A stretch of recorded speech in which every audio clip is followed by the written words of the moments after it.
তারপরে আমার হাতে হ্যান্ডক্যাপ পরানো হলো, চোখ বেঁধে ফেলা হলো আর কি। গাড়িতে উঠালেন, গাড়িতে ভিতরে আমি বসলাম, উচ্চস্বরে গান ছেড়ে দেওয়া হলো, হিন্দি গান। আমাদেরকে 7 দিনের জন্য গুম করা হয় এবং এমন একটা জায়গায় রাখা হয় যে জায়গাটাকে এখন মানুষ আয়নাঘর নামে বলে আর কি। এই সুযোগটা কাজে লাগিয়ে খুব সুন্দরভাবে এটাকে পালিশ করা হচ্ছিল আর কি, যে আমরা পারিবারিক কারণে মাইক্রো সহ মানে গাড়ি সহ 7 দিন আত্মগোপনে চলে গেলাম, তাই না? এটা পুরোই মিথ্যা ছিল। এটা কোনো ব্যক্তিগত ইস্যু ছিল না, এটা একটা পরিকল্পিত গুম ইস্যু ছিল আর কি। মনে হলো যে maybe this is the end of my life, my journey, my mission. তা আমার মনে আছে যে আমি কালিমা শাহাদা পড়লাম। এখানে এসে আমার হাত ধরলো যিনি, ঠিক আছে, তিনি আমাকে বললেন যে we are from DB, please cooperate. এই তো সে ভাই লুঙ্গি পড়া, তো আমি বললো আরে ভাই লুঙ্গি পড়ছেন সমস্যা নেই, চলেন ওঠেন, ব্যাপার না, আমার পোশাক আছে ওখানে গিয়ে দিয়ে দিব। তো ও বেচারা লুঙ্গি পরে উঠে গেছে, ও লুঙ্গি পরে আয়না করে।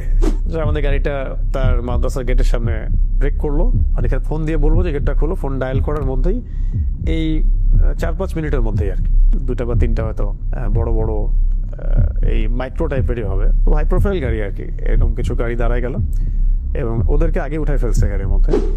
ভেতরে যদি আপনাকে মারাও হয়, পিটানো হয়, বাইরে আপনি সাউন্ড যাবে না, যদি আপনি চিৎকার করেন।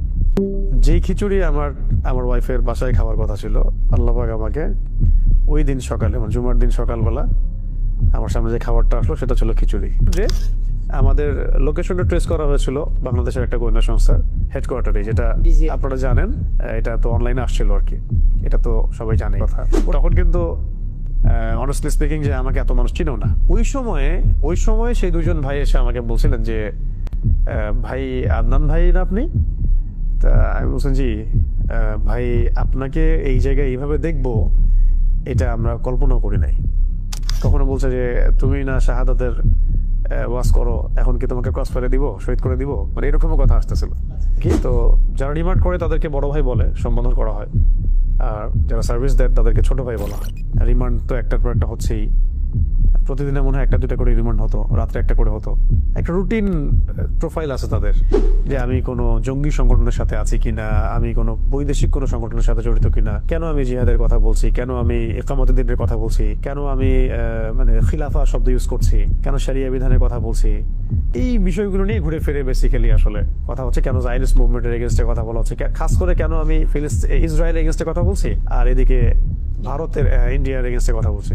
আমার কাছে মনে হয় ওই 7 দিন আমি যেভাবে আল্লাহকে ফিল করেছি, এটা আমি মনে হয় আমি আমার জীবনে আর কখনো করি নাই। তিনি বলছিলেন যে তোমার এগেনস্টে 2জন আলেমের বক্তব্য আছে আমাদের কাছে। তার মানে আমরা বিষয়টা কি বুঝলাম, যে এই তাগুতি শক্তির, তাদের আন্ডারের এই গোয়েন্দা সংস্থার এবং তাদের মানে যে চেইন অফ কমান্ড,